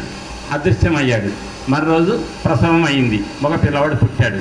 ఆ సమయంలో అక్కడ కాపలా వాళ్లకు మత్తు వచ్చేసింది. తాళాలు తెరుచుకున్నాయి, కారాగారం తాళాలు తెరుచుకున్నాయి. వసుదేవుడు ఏం చేశాడు, నెత్తి మీద పెట్టుకెళ్ళాడు కృష్ణుడిని. వెళుతుంటే యమునా నది అడ్డం. యమునా నది అడ్డం అంటే యమునా దాటాలి, ఎట్లా దాటాలి? వెంటనే 2 పాయలుగా జీలిపోయింది, మధ్యలో ఇసుక. చక్కగా నడిచి వెళ్ళాడు, రేపల్లె వెళ్ళాడు, యశోదాదేవి పొత్తిళ్లలో ఆ పిల్లవాడిని పడుకోబెట్టాడు. అక్కడ ఉన్నటువంటి ఆడపిల్లని తీసుకొని పల్లికలు పెట్టుకొని మళ్ళీ వచ్చి దేవకీదేవి పొత్తిళ్లలో పడుకోబెట్టాడు. వెంటనే కాపలా వాళ్ళకు మెలకు వచ్చింది. కారాగార తాళాలు వాటంతట అవే పడ్డాయి. ఒక్కసారిగా ఆడపిల్ల కివ్వన కేక వేసింది. 8వ ప్రసవం అయింది మీ చెల్లెలు కంస మహారాజా అని చెప్పారు. కంసుడు వచ్చాడు, ఆడపిల్లని తీసుకున్నాడు. చంపుతాను పట్టుకొస్తుంటే చెల్లెలు అడిగింది, అన్నయ్య 8వ గర్భంలో పుట్టిన మగపిల్లవాడు కదా నేను చంపేది, నీకు ప్రాణభయం మగపిల్లవాడితో కదా, పుట్టింది ఆడపిల్ల కదా, ఈ ఆడపిల్ల అనే విషయం ఎవరికి తెలుసు, ఇక్కడ పుట్టింది కాదు అక్కడి నుంచి తీసుకొచ్చిందని దేవకీదేవికి వసుదేవుడికి మాత్రమే తెలుసు. అక్కడ యశోదాదేవికి కూడా తెలియదు, ఎవ్వరికి తెలియదు, కృష్ణుడికి తెలుసు. మళ్ళీ అప్పుడు ఆడపిల్లను చంపుతుంటే, ఎందుకయ్యా పుత్రుడు నీ బ్రతుకునకు శత్రుందని వింటిగాన సమయింపదగున్ పుత్రులకు నోచనై తిని, ఎట్టాగో మగపిల్లవాళ్ళ యోగం నాకు లేదు, పుత్రులకు నోచనై తిని పుత్రీ దానం బుసేసి పుణ్యముగనుమా. ఆ ఆడపిల్లను దానం చేయయ్యా అన్నయ్య అని అడిగింది, బ్రతిమలాడింది, కంటి వెంట నీళ్లు పెట్టుకుంది. లేదు, ఆడపిల్ల రేపు పొరపాటు మగపిల్లవాడు మారుతాడేమో, నన్ను చంపుతాడేమో, నీ కడుపున 8వ పిల్ల ఏది పుట్టినా నేను బతకనేవను అని చెప్పి పిల్లని లాక్కొచ్చి పైకి ఇసిరేశాడు. ఒక్కసారి కింద పెద్ద ఖడ్గం పెట్టాడు. ఆ శిశువు వచ్చి ఖడ్గం మీద పడి ముక్కలు విడిపోవాలి. పెద్ద ఖడ్గం పదునైన కత్తి పెట్టాడు. ఒక్కసారిగా పైకి ఎగరయ్యగానే ఆ ఆడపిల్ల 18 భుజాలతో మహాలక్ష్మి రూపంలో దర్శనమిచ్చి, దుర్మార్గుడా కంసుడా, నేనేం చేశానయ్యా నీకు ఆడపిల్లను, నువ్వు నన్ను చంపాలని ప్రయత్నిస్తావా, నిన్ను చంపటానికి నీ చెల్లెల గర్భంలో 8వ వాడు పుట్టాడు, పెరుగుతూనే ఉన్నాడు ఎక్కడో అని చెప్పిందట. చెప్పి మాయమైపోయింది. ఒక్కసారి వీడికి ఏంటి ఆ మాయమైపోయింది, నా చెల్లెల గర్భంలో 8వ గర్భంలో ఎవడో మగపిల్లాడు పుట్టాడు అన్నారు, మరి నా చెరలోనే ఉంది, నా చెల్లెలు బాగా ఇక్కడే ఉన్నారు ఏంటి అని చెప్పి అప్పటి నుంచి టెన్షన్ పడుతున్నాడు అండి. వెంటనే మీరు ఒక మాట అనొచ్చు, ఆ ఆడపిల్ల పైకి వచ్చినటువంటి 18 భుజాలు ఉన్నటువంటి మహాలక్ష్మీదేవి కాము వెళ్ళిపోవచ్చు కదా, ఎందుకు ఈ మాటలు చెప్పాలి అంటే అర్థం ఏంటంటే, కంసుడు నిరంతరము దుర్మార్గుడు, ఆ కృష్ణుడు ఎక్కడ ఉన్నాడు చంపుతా అని చెప్పి కృష్ణుడి మీద వ్యతిరేక భక్తి బాగా పెరిగితే కంసుడు కూడా కృష్ణ పరమాత్మ చేతిలో చంపబడి మోక్షం పొందాలి. దానికోసం అందరం భక్తితో కొలుస్తారు కృష్ణుడిని, కంసుడేమో విరోధంతో కొలుస్తాడు. విరోధంతో కొలవాలంటే ఎక్కడో ఉన్నాడనే విషయం తెలిస్తేనే ఈ కంసుడు నిరంతరం కృష్ణ జపం చేస్తాడు. అందుకని పైన ఆ యోగమాయ చెప్పింది, ఆమె మాయమైపోయింది, ఆకాశంలోకి వెళ్ళిపోయింది. ఆ సమయంలో అన్నాడట, మా చెల్లెలి గర్భంలో 8వ పిల్ల పుట్టడం అయింది, ఆకాశంలో ఎటు ఎగిరిపోయింది, ఇక 9వ గర్భం నన్నేం చేయదు కదా, అయిపోయి 8 సార్లు గర్భం రావటం అయింది కదా, ఇక బావ రాని ఇక జైల్లో ఎందుకులే అని చెప్పి వాటి బావ చెల్లెల్ని ఇద్దరిని వదిలిపెట్టాడు. బయటే తన అంతఃపురంలో ఉంచుకుంటున్నాడు, కాలం గడుస్తున్నది. ఇది కథ. పిల్లవాడు పుట్టింది ఎక్కడ, కారాగారంలో, పెరుగుతున్నది ఎక్కడ, రేపల్లెలో. నెలయింది. కానీ కంసుడు తెలివి తక్కువవాడు కాదు. ఆకాశంలో ఉన్న యోగమాయ ఏం చెప్పింది, కంస నిన్ను చంపటానికి మీ చెల్లెల గర్భంలో పుట్టాడు, పెరుగుతూనే ఉన్నాడు అన్నాడు కదా, మరి ఎక్కడ పెరుగుతున్నాడో అని చెప్పి తన రాజు కదా అందరికీ ఆజ్ఞ ఇచ్చాట. భటులారా, రాక్షసులారా వెళ్ళండి, ఎవరింటో అయినా సరే 1 రోజుల పిల్ల, 5 రోజుల పిల్ల, 10 రోజుల పిల్ల, నెల 15 రోజులు పసిగుడ్లు ఎక్కడ కనపడితే నరికి పడేయండి. ఎక్కడ ఎవరిని దాక్షిణ్యం చూపించొద్దు, ఎవరిని బ్రతకనివ్వద్దు. ఎందుకంటే ఎవరో నా చెల్లెల గర్భంలో పుట్టింది ఎవరో నాకు తెలియదు. కాబట్టి ఎవరో గుర్తుపట్టలేనప్పుడు రోజుల వయస్సు, నెలల వయస్సు, 2 నెలలు 3 నెలల లోపులో ఉన్న పసిపిల్లలందరినీ నరికేసేయండి అని పంపించాడు. ఆ పని మీద రాక్షసులంతా తిరుగుతున్నారు. ఈ సమయంలో అక్కడ నందగోకులంలో రేపల్లెలో కృష్ణ పరమాత్మ పుట్టిన దగ్గర నుంచి అట ఆవులన్నీ కూడా పొదుగులు బాగా పాలు చేపుతున్నాయట. బాగా ఎంత ఇదిగా పాడి ఉందంటే ఊహించడానికి వీళ్ళంత పాడిస్తడానికి సిద్ధంగా, పొదుగులని స్రవించడానికి సిద్ధంగా ఉన్నాయట. ప్రతి సంవత్సరం కూడా వచ్చిన పాల ద్వారా వచ్చిన సొమ్ము, పంట ద్వారా వచ్చిన సొమ్ములో కొంత భాగం ట్యాక్స్ కట్టాలి. ఆ ట్యాక్స్ ఎవరికి కట్టాలంటే ఈ రేపల్లె, నందబ్రజం అన్నారే, ఇవన్నీ చిన్న చిన్న పల్లెలు. ఈ చిన్న చిన్న పల్లెలు మందపల్లి, దమ్మపేట అయితే, పెద్దది కంసుడు ఉండేది ఎక్కడంటే సత్తుపల్లి, అక్కడికి పోయి ట్యాక్సులు కట్టి రావాలి ఏడాదికోసారి. ఆ లెక్కలో ఈ సంవత్సరం ట్యాక్సులు కట్టాలి, కప్పం కట్టాలి. కట్టం కోసం కంసుడు ఏం చేశాడు, నందుడు ఏం చేశాడు, యశోదాదేవి భర్త నందుడు తన భార్యకు పిల్లవాడు పుట్టాడు అంటే తన భార్యకు పుట్టిన పిల్లవాడు కాకపోయినా తన భార్య పిల్లవాడు అనుకుంటున్నాడు. మరి ఎందుకంటే పొత్తిళ్లలో ఉంది ఆ పిల్లవాడే కదా. నా పిల్లవాడికి నెల వయసు వచ్చింది, ఆనందంగా తట్టుకోలేకపోతున్నా, కప్పం కట్టొస్తా అని చెప్పి మధురకు వెళ్ళాట. మధురా నగరంలో ఎవరుంటారు? మధురలో కంసుడు ఉంటాడు. అక్కడ కప్పం కట్టాడు. కట్టిన తర్వాత బయటకు వచ్చాట. రాగానే వసుదేవుడు అక్కడ ఉన్నట్ట. వసుదేవుడిని కనపడన్నట్ట నందుడు, వసుదేవా బాగున్నావా అన్నట్ట. నందుడికి ప్రాణం లేచొచ్చినట్లయిందట. వెళ్ళి నందుడి దగ్గరికి వెళ్ళి వసుదేవుడు కౌగిలించుకున్నట్ట. కౌగిలించుకొని అంటాట, తన కొడుకు ఎక్కడున్నాడండి? వసుదేవుడికి తెలుసు కదా తన కొడుకు ఎక్కడున్నాడు. యశోదాదేవి దగ్గర నందుడి దగ్గర పెరుగుతున్నాడు. ఇతను ఏం చేశాడు? సంతతి లేదని మును ఘన చింతనముల మునిగి ముడిసి చిక్కిన నీకు సంతతి కలిగెను భాగ్యము, సంతతి హీనునికి సౌఖ్య సంతతి కలదే అంటాడు. ఎవరు? వసుదేవుడు నందుడితో. ఏంటంటే సంతానం లేక లేక నాకు పిల్లలు లేరే అని బాధపడుతున్న వాళ్లకు ముసలితనంలో లేక లేక ఒక పిల్లగాడు పుట్టాడంటే ఎంత భాగ్యం అయ్యా నందా నీకు అని. నీ అదృష్టం ఏదైనా చాలా సంతోషం, కానీ సంతానం లేని వాళ్ళకి సౌఖ్యం ఉండదు కదా అన్నట్ట. అంటే ఎవరికి సంతానం లేదు? నిజానికి నందుడికే లేదు, వసుదేవుడి కొడుకే అక్కడ పెరుగుతున్నాడు. ఆ మాట నాకు సంతతి లేదు కాబట్టి నాకు సౌఖ్యం లేదుగా అన్నట్టుగా అన్నాడు వసుదేవుడు. అప్పుడు అన్నట్ట, నంద నువ్వు పిల్లవాడిని కని పెంచుతున్నావయ్యా, ఎంత అదృష్టమయ్యా నీకు. కాబట్టి పిల్లవాడిని కన్నటువంటి నిన్ను చూస్తేనే నాకు అదృష్టం కలిసి వచ్చింది, నాకు పోయిన ప్రాణం లేచి వచ్చినట్లయింది. కాబట్టి ఒక మంచి మిత్రుడిని నీలాంటి వాడిని చూశా కదా, ఇక నాకు ఇబ్బంది లేదు, నేను బ్రతుకుతాగాను, నేనేం చావను, నేను బ్రతికుంటా అని ఆనందంగా మాటలు వ్యక్తం చేశారట. చెప్పి అంటాడటండి, ఆ వసుదేవుడు మాట్లాడే మాటలు విన్న నందుడట, వసుదేవా నీకు కాస్త నీ పిల్లవాళ్ళు పుట్టినట్టుగా నారదుడు నీ బావమరిది కంసుడు చంపాడు కదా, ఒక అమ్మాయి పుట్టింది లేక ఆ అమ్మాయి కాస్త ఆకాశం ఎగిరిపోయింది. దాంతో ఏమైంది? నీకు పిల్లలు లేరని ఎంత బాధపడుతున్నావో కదా అని చెప్పేసని, అయినా ఒక్క పని చేయి వసుదేవ, నా కొడుకు నీ కొడుకే అనుకో. ఎవరంటున్నారు? నందుడు అంటున్నాడు. నా కొడుకు నీ కొడుకే అనుకో. దాన్ని చూడండి, శోకం బంధుని తద్రూరడుము నా సూనుండు నీ సూనుడే. నా కొడుకు నీ కొడుకే అనుకోవడం నిజంగా అదే కదా, అది అనుకో అన్నాడు. ఎందుకు అన్నాడు? వసుదేవుడికి పిల్లలు లేక పుట్టిన అందరినీ కూడా కంసుడు చంపాడు, పాపం పిల్లలు లేక బాధపడుతున్నాడు అనే బాధలో ఉన్నాడని ఆయన బాధ ఓదార్చడం కోసం నువ్వు ఊరడిల్లవయ్యా వసుదేవ, నా కొడుకు ఎవరున్నావు? నీ కొడుకే అనుకో అన్నాడు. అయిన తర్వాత వసుదేవుడు అన్నట్ట, నంద నువ్వు వచ్చావు కదా, కప్పం కట్టావుగా, నన్ను కలిసావుగా, నన్ను ఊరడించావుగా, నువ్వు అర్జెంట్ వెళ్ళిపో. ఎందుకు తెలుసా? కంసమహారాజు ఒక పని చేస్తున్నాడు ఈ మధ్య. 2 నెలల పిల్లల్ని చంపి పడేయమని చెప్పేసి రాక్షసులందరినీ పంపించాడు. అందుకని నీ కొడుకుని ఏమన్నా ఇబ్బంది వస్తుందేమో, రేపల్లెలో నందవరాజంలో ఏదో ఇబ్బంది వచ్చేట్టుంది, నాకు ఇది అనిపిస్తుంది, 6th సెన్స్ అనిపిస్తుంది, తొందరగా వెళ్ళిపో అంటే వెంటనే నందుడు బండు కట్టుకొని తన స్నేహితులతో కలిసి నందవరాజానికి వచ్చాట. వస్తూ ఉంటే అక్కడ ఒక గొప్ప సంఘటన జరిగింది. అనుచరులతో కలిసి వస్తుంటేనే అపశకునాలు ఎదురైనాయట. వసుదేవుడు చెప్పింది ఏదో జరగబోతుంది, ఏదో ఘోరం జరగబోతుంది, చాలా అపశకునాలు ఎదురవుతున్నాయి, కాబట్టి తొందరగా వెళ్ళాలని చెప్పి ఎద్దులను స్పీడ్గా అదిలిచ్చాట. తొందరగా బయలుదేరి నందవ్రజానికి వెళ్ళారు. ఈ లోపల పసిపిల్లలను చంపాలనే ఉద్దేశంతో రాక్షసులంతా రకరకాల ప్రాంతాలకు వెళ్ళారే. ఒక లేడీ జేమ్స్ బాండ్, ఒక పూతన అనే రాక్షసి గట్టామని పంపించాడు. ఎవరు? కంసుడు. నువ్వు ఆ ప్రాంతంకి వెళ్ళు, నందవ్రజంకి వెళ్ళు. ఎందుకంటే నందవ్రజంలో ఒక అందగాడు పుట్టాట. వాడు పుట్టిన దగ్గర నుంచి ఆ ఊళ్ళో ఉన్న ప్రతి ఆడది కూడా వెళ్ళి, తల్లి కూడా వెళ్ళి పాలు ఇస్తుందట.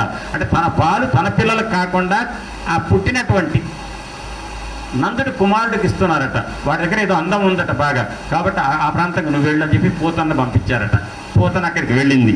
వెళ్ళి ఎవ్వరికీ కూడా అర్థం కాకుండా ఉండే విధంగా కామరూపం ధరించిందండి. జాగ్రత్తగా వినండి. రాక్షసి ఎంత అందహీనంగా ఉంటుంది, అంద వికారంగా ఉంటుంది. కామరూపం ధరించి తను ఏ రూపం అంటే ఆ రూపం ధరించగలుగుతుంది. గొప్ప అందమైన రూపాన్ని ధరించిందండి పూతన. ధరించి లోపలికి వెళ్ళాలని ప్రయత్నం చేస్తోంది. అసలు ఆమెను చూస్తే ఎవరు కూడా రాక్షసి అనుకోరు, చాలా అందగత్తె. ఆమెను లోపలికి వెళుతోందట కృష్ణుడిని ఇంట్లోకి. ఎందుకు వెళుతుంది అంటే జాగ్రత్తగా వినండి, ఇక్కడ ఒక మాట అంటారు పోతన గారు. నందగృహమున బాలుని నాదమొకటి విని ప్రమోదించి సుందరీ వేషయగుచ్చు అన్నారు పోతన గారు. అంటే అర్థం ఏంటంటే ఆ ఇల్లు ఈ ఇల్లు తిరుగుతుంటే పోతనకి అర్థం కావట్లే, ఎక్కడున్నాడో కృష్ణుడు అని ఉన్నాడేమో డౌట్ వచ్చింది. ఈ లోపల బాలకృష్ణుడు ఏం చేశాడు, వాడు ఏడుపు ఏడుస్తున్నట్ట. ఆ ఏడుపు వినంగానే పోతనకు అమ్మ ఇంత గొప్ప స్వరంతో ఏడ్చేటువంటి మానవ మాతృడు వల్ల అయితే కాదు అని చెప్పి ఆ స్వరంలో, ఏడుపు స్వరంలో ఉన్న అందాన్ని బట్టి పోతన గుర్తుపట్టిందట, వీడు గ్యారంటీగా కృష్ణుడు అయి ఉంటాడు అని. అంటే కృష్ణుడు ఏం చేస్తాడంటే తనని వెతుక్కుంటే పోయే భక్తుల కోసం తనే పిలుస్తాడట ఒక గుర్తు చెప్పి. అంటే తనను చంపడానికే వస్తుంది పోతన, కానీ చంపగలుగుతుందండి పోతన? చంపలేదు. నన్ను ఎట్టాగూ చంపలేదులే, చంపాలని ఆరాటంతో వస్తుందిగా పాపం, దానికి నేను చూపిద్దాం దారి అని చెప్పి ఉయ్యాల్లో పడుకున్న కృష్ణుడు ఏడ్చేట. ఏడవగానే ఆ ఏడుపును గుర్తుపట్టి పోతన ఆ ఇంట్లోకి వచ్చిందట. వస్తుంటే గోపికలు గోపకాంతలు అక్కడ ఉంటారు కదా, వాళ్ళంతా ఈ పోతను ఏం చేయాలి, నువ్వు ఎవరు నువ్వు, మా నందవ్రజంలో ఉన్న స్త్రీవి కాదు, నువ్వు గోపికవి కాదు, గోప స్త్రీవి కాదు, మా యాదవుల స్త్రీలో కాదు నువ్వు, కాబట్టి నువ్వు వెళ్ళిపో అనాలి కదా. అనలేదట. అబ్బో మహాలక్ష్మిలాగా వస్తుంది ఏమేమరో, మా అందరినీ కరుణించి మా అందరికీ సంపదలు ఇవ్వడానికి వచ్చిన లక్ష్మీదేవియే స్వర్గం నుంచి దిగొచ్చిందేమో అన్నంత అందంగా తయారైందట పోతన. ఆ అందం చూసి ఒక వీళ్ళకి మాట రాలేదట నోటి వెంట. మాట రాకపోయేసరికి లోపలికి పోనిచ్చారు వాళ్ళు. లోపలికి వెళ్ళింది. అప్పుడు ఇక్కడ మాటకు అందనివాడు, మనస్సుకు కూడా అందనివాడు ఎవరంటే భగవంతుడు. మాటతో పొగడలేము, పొగిడినా కూడా నిజంగా ఆయన చేరలేము. కంటితో చూడలేము, నోటితో అనలేము, మనస్సుతో తలవలేము.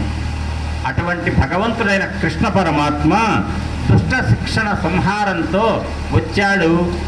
ఆ పూతనని ఆహ్వానించింది లోపలికి అని రాశారండి. ఏంటంటే దుష్ట శిక్షణ అంటే ఇక్కడ దుష్టుడు ఎవరు, పూతన.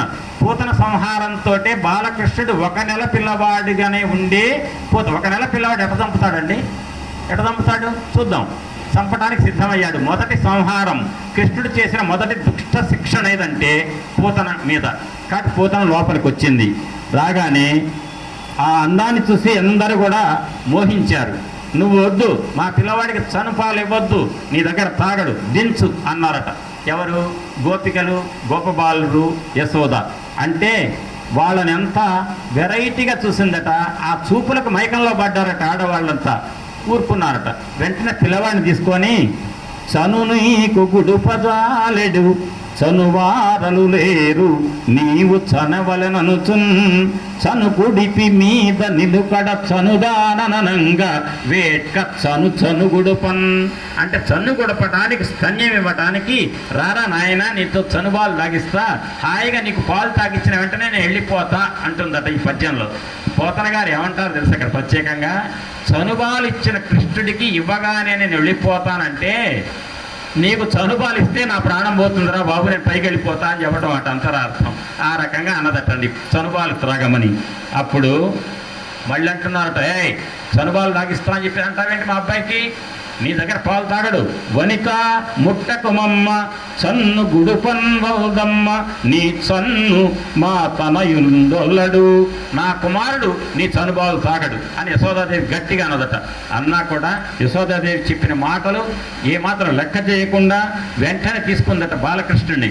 తీసుకొని పొత్తిళ్లలో తీసుకొని, నాయన చక్కగా పాలు తాగరా, నీకు బాగా పాలు తాగిచ్చాలి, నాకు బాగా కోరికగా ఉందిరా, నేను పాలు తాగిచ్చిన తర్వాత కానీ అసలు విషయం నీకు తెలుస్తుందిరా నేనంటే ఏంటో అని అందట. ఆ మాట దిగి చన్నుగవగేల పీడించి కబళించి గ్రుక్కకు గుటుకు మనసు 1-2 గ్రుక్కలను వివిధ ప్రాణంబులు సైతము మేనిలో సత్వమెల్ల ద్రావే అదియును గుండెలు తల్లడిల్ల చిమ్మ తిరుగుచు నిలువక శిరము వ్రాల ఇతల బ్రాలుల క్రియవాడవివు కావు చన్ను విడువుము చాలుననుచు. అరే నాయన ఇక చన్ను వదిలిపెట్టరా, తాక్కరాయిగా అంటుందట. చనుబాలు తాగరానేమో హృదయం దగ్గర తీసుకొని చనుబాలు తాగిచ్చి తాగు, ఇడు తాగని 2 వైపులు తాగిస్తుందట. కృష్ణుడు ఏం చేశాట, ఒక్కసారి వక్షస్థలం మీద స్తన్యం మీద చేతులు 2 గట్టిగా పెట్టి నోట్లో పెట్టుకొని చనుబాలు పీలుస్తున్నట. ఒక కుక్క పీల్చగానే అయిపోయిందట. 2వ కుక్క పీల్చాడు. ఒక్క తల్లడిల్లిపోయి అక్కడికక్కడ పడిపోయిందటండి రాక్షసి.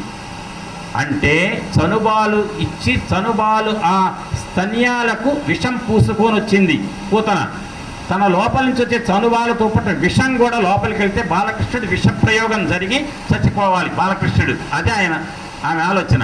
కానీ ఆ చనుబాలు గుంజటం ద్వారా ప్రాణశక్తిని కూడా గుంజాడు కృష్ణుడు. వెంటనే ప్రాణశక్తి పోయి అక్కడ పడిపోయిందటండి పూతన. పడిపోయినటువంటి శరీరం ఎంత ఉందో తెలుసా? 12 మైళ్ళట. 1.5 యోజనం అని రాశాడు పురాణంలో. 12 మైళ్ళ పడవటండి. అంటే మీరు అనొచ్చు ఒక్క మాట, ఏమండి లోపలికి వెళ్ళేటప్పుడు అందగత్తెగా వచ్చింది కదా, అందగత్తెగా ఎంత ఎత్తు వస్తుంది? వస్తే 6 అడుగులు వస్తుంది అంతే కదా. 6 అడుగులు అంటుంటాం చనుబాలు ఇస్తుంటే చచ్చిపోగానే 12 అడుగులు ఎట్లా అవుతుంది? 12 మైళ్ళు ఎందుకు అవుతుందంటే కామరూపం ధరించేటువంటి రాక్షసులకు ఆ కామం ద్వారా తను అనుకున్న రూపాన్ని పొందినటువంటి స్థితి ఎప్పుడెప్పుడు పోతుందంటే మనస్సు టెన్షన్ పడ్డప్పుడు మామూలు రూపం వచ్చేస్తుందట, ప్రాణం పోయినప్పుడు వస్తుందట, మగవాళ్ళకంటే భార్యతో కలిసి ఉన్నప్పుడు పోతుందట.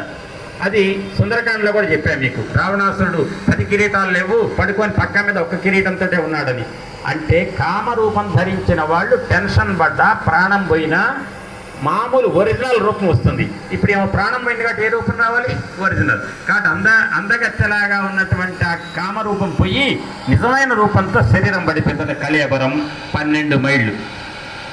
ఆ 12 మైళ్ళ రూపం శరీరం నల్లగా పెద్ద రాశిలాగా ఉంటే ఆ నందగజంలో ఉన్న చెట్లని పెళపెళ ఇరిగి పడిపోయినాయటండి ఆమె శరీరం తగలగానే. అంత భయంకరమైన ఉపద్రవం జరిగింది. అందరూ భయపడిపోయి యశోద, రోహిణి అందరూ కళ్ళు తిరిగి పడిపోయారట. అందరూ పడిపోతే బాలకృష్ణుడట ఈ 12 మైళ్ళ శరీరం ఉంది దాని మీద ఎక్కి ఆడుకుంటున్నట్ట. వీడేంట్రా బాబు 12 అంత పెద్ద శబ్దం వస్తే ఆడుకోకుండా ఆ శరీరం మీద ఉన్నాడు అని గుండెలు అదిరేట్టుగా కొట్టుకుంటూ గుండెలు బాదుకొని కింద పడిపోయారు అందరు కూడా. ఆ సమయంలో అంటాడండి సుఖ మహర్షి చెప్తున్నాడు ఇంత పరీక్ష మహారాజుకు, పరీక్ష మహారాజా ఆ దుష్టురాలు ఆ రాక్షసి పూతన సహజ దేశం నలిగిపోయేట్టుగా నేల మీద పడితే 1.5 ఆమడల దూరం దాకా చెట్లన్నీ కూలిపోయినాయి.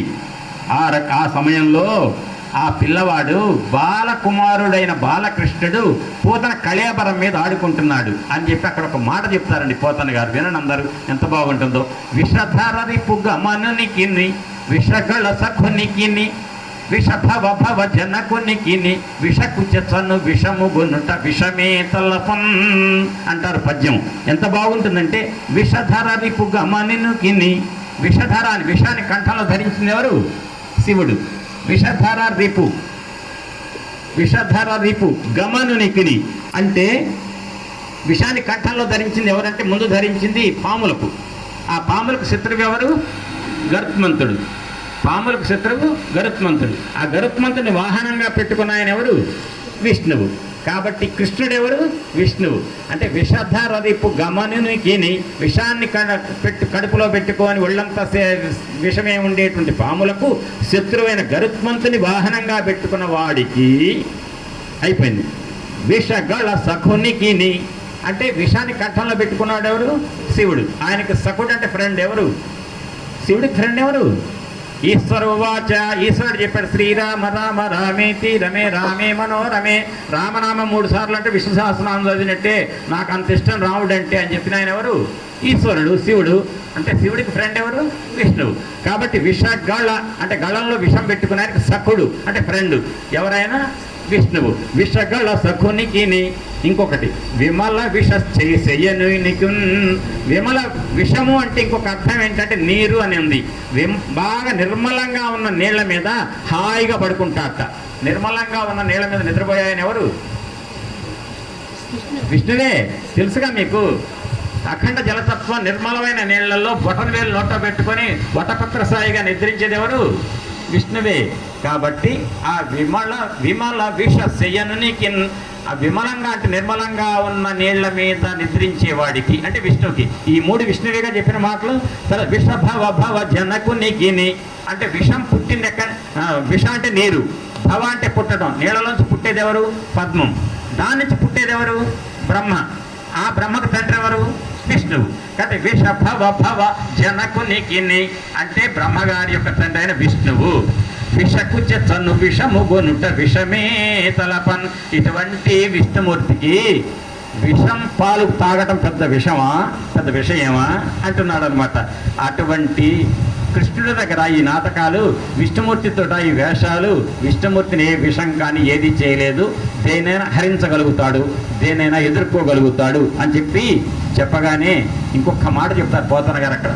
నీలంగూలిన తాని పెన్ను రముపై నిర్భీతి క్రీడింప ఓ బాలా రమ్మని ఊపు చేర్చుకొని సంస్పర్శించి యువరార్చుతున్ గోలాంగూలము త్రిప్పి గోవురదమన్ గోమూత్రముంజల్లి తద్బాలాంగంబుల గోమయంబలదిరి ఆ 12 నామంబులన్ అంటారు. జాగ్రత్తగా వినండి. ఇక్కడ ఇందాకది ఏంటంటే విషం తీసుకున్నాడు కృష్ణ పరమాత్మ పూతన శరీరం నుంచి విషం. ఆ కథ విన్న వాళ్ళకట పొరపాటున ఆహారం కనుక పాయిజన్ అయితే ఫుడ్ పాయిజనింగ్ వల్ల వచ్చేటువంటి అనారోగ్యాన్ని పోగొడుతుందటండి ఈ కథ వినటం. ఇప్పుడు చెప్పేది ఏంటంటే ఆ బాలకృష్ణుడు చిన్నపిల్లవాడు, అంత పెద్ద కళేబరం మీద ఆడుకుంటున్నాడు. వాడు ఎక్కడ కంగారు పడి, పాపం మేమే మూర్చిల్లాము, బాలకృష్ణుడికి ఎక్కడ దిష్టి తగులుతుందో భయపడ్డాడో, ఆ భయం దిష్టి పోవడానికి ఏం చేశారో తెలుసా అండి. ఇక్కడ నీలంగూలిన దాని పెన్ను రముపై, నేలపై పడినటువంటి ఆ రాక్షసి యొక్క శరీరం మీద ఆడుకునేటువంటి ఆ బాలకృష్ణుడిని చంకలో ఎత్తుకొని సంస్పర్శించి, నాయన కంగారు పడకు, ఏం భయపడకు నాయన అని కొంత నిమిరారట, ఒళ్ళు లాలించారట. క్రీడింపవో బాలారమ్మని ఆ శరీర కథ దాని మీద ఒక చిన్న చెప్తాడండి, నారాయణీయంలో చెప్తాడు ఒక మాట. నల్లటి రాక్షస శరీరం మీద ఆడుకుంటున్న బాలకృష్ణుడు ఎట్టుంటాడు, నల్లగా ఉంటాడు కదా, నీలమేఘశ్యాముడు కదా, వాడిని తీసుకుందట ఎవరు, యశోదాదేవి. ఎట్లా తీసుకుందంటే జాగ్రత్త వినండి, నల్లటి కొండ మీద ఒక ఇంద్రనీల మణి ఉంటే కనుక దాన్ని తెచ్చుకుంటారే, అట్ట తీసినట్టుందట కృష్ణుడిని. పెద్ద శరీరం ఆమెది 12 మైళ్ళ శరీరం, పెద్ద రాక్షస శరీరం, దాని మీద బాలకృష్ణుడు ఇంతవాడైనాయి. వాడిని ఇట్లా తీసుకుంటుంటే పెద్ద నల్లటి కొండ మీద ఇంద్రనీల మణిని తీసుకుందటండి యశోదాదేవి. తీసుకొని నాయన అయ్యో భయపడ్డావా నాయన, నీకు దిష్టి తీస్తా ఉండు, నీ భయం పోగొడతా అని చెప్పి తీసుకొచ్చి అక్కడ ఆవు ఉంటే ఆవు దగ్గర తీసుకెళ్ళి ఆవు వెనక నిలబెట్టి తోక కూర్చుంటుంది, ఆ కుచ్చుతోటి పైనుంచి కిందకి రాసిందట, చుట్టూ తిప్పిందట. అంటే మీరు కూడా ఆవుల్లో తీసుకుని పిల్లగాళ్ళు దిష్టి తీయాలని చెప్పి చేస్తే ఏమవుతుంది, కాళ్ళు అంతుంది మళ్ళీ. అందుకని ఆ పని చేయకూడదు. అది ఆవును పెంచేవాడు జాగ్రత్తగా కట్టేస్తుండి దాణా పెట్టి ఉన్నప్పుడు, ఆవు ఏదో ఛాసలో ఉన్నప్పుడే తప్ప మనం చిన్నపిల్లలకి ఏదో తోకతో దుడిపిస్తా అంటే కుదరదు. అది దిష్టి పోతుంది. కానీ ఒక పెద్ద గోశాలలో ఆ గోశాల నిర్వాహకుడు దాణా పెట్టి అది ఏమరపాట్లో లేదో అది శుభ్రంగా తింటుంది, దాని ఛాసలో అది ఉందన్నప్పుడు అట్లాంటి పనులు చేయొచ్చు. దానికి నొప్పి వచ్చేటి గట్టిగా పిండారనుకోండి తోకనితో అంతుంది మళ్ళీ. అట్లా కాకుండా జాగ్రత్తగా చేయాలి. అంటే ఆవు తోకతోటి కుచ్చు కనుక పైనుంచి కిందకి పిల్లవాడి మీద పైనుంచి కిందకి దిగదొడిపి చుట్టూ తిప్పి ఆ ఆవు యొక్క జలం అంటే మూత్రం, కాస్త అప్పుడే పోసిన మూత్రం తోక పట్టుకోగానే ఆవు ఏం చేస్తుంది, మూత్రం పోస్తుంది. అది కొంచెం పట్టి ఆ పిల్లవాడి మీద చల్లి ఆ ఆవు అప్పుడే పెట్టిన పేడ కొంచెం తీసుకొని ఆ పిల్లవాడి శరీరం అక్కడక్కడ అద్దితే అప్పుడు దిష్టి పోతుంది. ఆ రకంగా కృష్ణుడు దిష్టి తీశారు ఇక్కడ. ఇది ఈ పద్యంలో ఉన్నమాట. మళ్ళీ ఒక్కసారి వినండి. నీలంగూలినదాని పెన్ను రముపై, ఉరం అంటే ఉరస్, ఇక్కడ తిరుగుతున్నట్టు ఆ పిల్లవాడు పాలు తాగుతా అనుకుంటూ, ఎందుకంటే పాలు తాగిచ్చి చంపాలని వచ్చింది కదా, అందుకని చెప్పారు పోతన గారు. నీలంగూలినదాని పెన్ను రముపై నిర్భీతిన్ క్రీడింప ఓ బాలారమ్మని మూపు చేర్చుకొని సంస్పర్శించి ఊరార్చుచున్ గోలాంగూలము త్రిప్పి, లాంగూలం అంటే తోక, గోలాంగూలము త్రిప్పి గోవు రజమన్ అంటే గోవుల యొక్క పాదాల కింద ఉన్నటువంటి ధూళి, దాన్ని గోరథమన్ గోమూత్రం జల్లి తద్బాలాంగంబుల, పిల్లవాడి యొక్క అంగాల మీద, ఒంటి మీద రకరకాల ప్రాంతాల్లో బాలాంగంబుల గోమయం బలదిరి, గోమయం అంటే పేడ, అలదిరి ఆ 12 నామంబులన్ అంటే కేశవ నారాయణ మాధవ ఉన్నాయే, ఆ అందులో ఉన్న 12 నామాలు ఉచ్చరించి ఆ పిల్లవాడికి దిష్టి తీశారటండి. దిష్టి తీయగానే నాయన ఇప్పుడు దిష్టి తీసాం కదా, నువ్వు హాయి కంగారు పడద్దు అని పాలిచ్చి పడుకోబెట్టిందటండి తల్లి. పడుకోబెట్టగానే అప్పుడు నందుడు వచ్చేట. నందుడు వచ్చేసి ఏం జరిగింది అంటే మొత్తం విన్నట్ట. ఇదంతా జరిగిందండి, మీరు కప్పం కట్టడానికి వెళ్ళారు, ఆడది ఒక ఆమె అందగత్తి వచ్చింది, లోపలికి పిల్లవాడిని తీసుకొని పాలు తాగిచ్చింది. పాలు తాగంగానే ఏమైందో ఏమో ఆమె పెద్ద కళేబరం అయి పడిపోయింది. వచ్చేటప్పుడు అందగత్తిగానే వచ్చింది, చచ్చిపోయేటప్పుడు ఏమో దుర్మార్గరాలు రాక్షసిలాగా పడింది అని చెప్పారట. అదంతా వినొక్కసారి ఆశ్చర్యపోయాట నందుడు. ఆహా, మహానుభావుడు వసుదేవుడు కప్పన్ ఘట్టానికి వెళ్తే, నందా నువ్వు మమ్మల్ని చూసావు కదా, నువ్వు తొందరగా వెళ్ళిపో, చిన్నపిల్లవాళ్ళని చంపేవాడు రాక్షసులు తిరుగుతున్నారట, తొందరగా వెళ్ళి మీ అబ్బాయికి పీడ వచ్చేట్టుంది అని చెప్పాడే. ఎంత యోగ్యండి ఆయన, మహాయోగీశ్వరుడు ఆయన అని చెప్పి వసుదేవుడిని పొగిడాట. పిల్లవాడు నిద్రపోతున్న వాడిని లేపి ముద్దు పెట్టుకొని మళ్ళీ పడుకోబెట్టాట. ఎవరు? నందుడు. పడుకోబెట్టిన తర్వాత అప్పుడు ఇక మిగిలిపోయిన కార్యక్రమం ఏముంది? పిల్లవాడికి దిష్టి తీశారు, భయం పోగొట్టారు, నందుడు వచ్చాడు, జరిగింది తెలుసుకున్నాడు, పిల్లవాడిని ముద్దు పెట్టుకున్నాడు, మళ్ళీ పడుకోబెట్టాడు. ఇక నందుడు వచ్చాడు, ఆయనకి ఏం పని ఉందిగా? ఏం పనిగా? కళేబరం ఉందిగా, దాన్ని తగలబెట్టాలిగా. 12 మైళ్ళ కళేబరాన్ని ఎడ తగలబెడతారు? తీసుకురండి గండ్రగొడ్డళ్ళని తీసుకొచ్చి గండ్రగొడ్డలతో ముక్కలు చేశారట. ముక్కలు చేసి ఊరి చివరి తీసుకుపోయి చండ్ర కట్టెలు పేర్చి తగలబెట్టారటండి. నిజంగా దుర్మార్గులు, దుష్టురాలు, రాక్షసి దాని శరీరం ముక్కలు చేసి తగలబెడుతుంటే ఎంత వాసన ఎట్టొస్తుంది? తట్టుకోగలుగుతారా? ఆ వాసన ఎట్ట భరించారు మరి? ఇక్కడ వినండి, జాగ్రత్తగా వినండి. పొగిలి పొగిలి కాలు మగువ దేహంబున, మగువ అంటే ఆడ మనిషి, స్త్రీ. పొగిలి పొగిలి కాలు మగువ దేహంబున అగురు పళిమలములు పొగలు వెడలే దేహ కల్మషములు శ్రీహరి ముఖమున త్రావబొడట చేసి భూవరేణ్య. ఓ పరీక్షణ్ మహారాజా అని చెప్తున్నాడు సుఖ మహర్షి. ఆ తగలబెడుతున్నటువంటి ఆ పూతన యొక్క భారీ 12 మైళ్ళ కళేబరం ఉంది, దాన్ని ముక్కలు ముక్కలుగా నరికి తగలబెడుతుంటే సుగంధపు వాసనలు వచ్చినాయట, గుబాళిస్తున్నాయట. ఎక్కడ లేని సుగంధపు వాసనలన్నీ వస్తున్నాయట. ఆ వాసనని వదిలిపెట్టి వెళ్ళలేకున్నంత గొప్పగా ఉన్నాయట వాసనలు. అదేంటండి, దుర్మార్గురాలు రాక్షస శరీరాన్ని ముక్కలు చేసి తగలబెడుతుంటే సుగంధపు వాసన రావటం ఏంటి అంటే, దానికి ఈ సుఖ మహర్షి చెప్తున్నాడు ఏమని? ఏమీ లేదు. హరి తన మీదం పదములు కరములు నిడి చన్ను గుడిచి కదిసిన మాత్రం హరిజనని పగిది పరగది కరిగెను దురితములు బాసి అసురాంగనయున్. ఆ రాక్షస స్త్రీ యొక్క శరీరాన్ని ముక్కలు చేసి తగలబెడితే ఎందుకు సుగంధపు వాసనలు వచ్చినాయి అంటే, ఆ రాక్షస శరీరం మీద ఏమండి, రాక్షస శరీరం బాలకృష్ణుడు ఎగబాకాడుగా తాగాలని పాలు, ఆమె యొక్క స్తన్యాన్ని పట్టుకున్నాడుగా. కృష్ణుడు చేతి స్పర్శ తగిలినంత మాత్రానే ఆ శరీరంలో ఉన్న దోషాలన్నీ పోయినాయట, శరీర దోషాలన్నీ పోయినాయట. ఇంకొకటి, ఆ చనుబాలు తాగేటప్పుడు ఏం గుంజాడని చెప్తే కృష్ణుడు ప్రాణాన్ని గుంజాడు. ప్రాణాన్ని కూడా, ప్రాణశక్తిని కూడా ఎప్పుడైతే గుంజాడో, మనిషి చచ్చిపోయిన తర్వాత భౌతిక శరీరాన్ని విడిచిపెట్టి సూక్ష్మ శరీరం ఉంటుంది. సూక్ష్మ శరీరం అది 12 రోజుల పాటు అక్కడే తిరుగుతుందంటారు కదా కార్యక్రమాలు చేసేటప్పుడు. ఆ సూక్ష్మ శరీరంలో ఉన్న మలినాలన్నీ, కల్మషాలు, జన్మల పాపాలన్నీ పోయినాయట. ఎందుకంటే బాలకృష్ణుడు పీల్చిన పీల్చుడికి ప్రాణశక్తి గుంజటంతో ఆ పూతన అనేటువంటి రాక్షసి యొక్క కల్మషాలు, సూక్ష్మ శరీరానివి, భౌతిక శరీరానివి మొత్తం పోయినాయట. కల్మషాలని పోయిన తర్వాత ఆ శరీరంలో ఏం చెడు ఉంటుందండిగా? ఉండదు. కాబట్టి ఆ శరీరాన్ని ముక్కలు చేసి తగలబెడుతుంటే అగరు చందనపు గంధం వాసన వచ్చిందట. అది ఎంత గంధం వాసన అంటే గుబాళించి ఒరిజినల్ గంధం అట, అటువంటి వాసన వచ్చిందట. అప్పుడు అంటాడండి సుఖమహర్షి అంటాడు, వెన్నునికొక మరి విషమగు చన్నిచ్చిన బాలహంత్రి చనె నటదివికిన్ వెన్నునిగని పెంచు తన చన్నిచ్చిన సతికి మరియు జన్మము గలదే. అమ్మ అందరి వినండి జాగ్రత్త. ఈ పద్యం అర్థం ఏంటి తెలుసా? ఆ శ్రీకృష్ణుడు బాలకృష్ణుడికి ఒక్కసారి ఏ ఉద్దేశంతో ఇచ్చింది పాలు? పూతన చంపుదామని. లక్ష్యం చంపటమే. అయినా కూడా తల్లిలాగా ఏమంటే తల్లులు తప్ప ఎవరిగలుగుతారండి పాలు? తల్లి భావన చేసి బాలకృష్ణుడిని చంపుదామనే దురుద్దేశంతో అయినప్పటికీ కూడా తన ఒంటి మీద చనుబాలు ఇచ్చినటువంటి ఒకే ఒక్క పనికి బాలకృష్ణుడి యొక్క అనుగ్రహానికి లోనై ఆ అమ్మ దివ్య పదాన్ని పొంది స్వర్గాన్ని పొందింది. అంటే బాలకృష్ణుడి యొక్క ఒంటిని, ఆ బాలకృష్ణుడి యొక్క ఒంటిని అట్లా ముట్టుకుంది.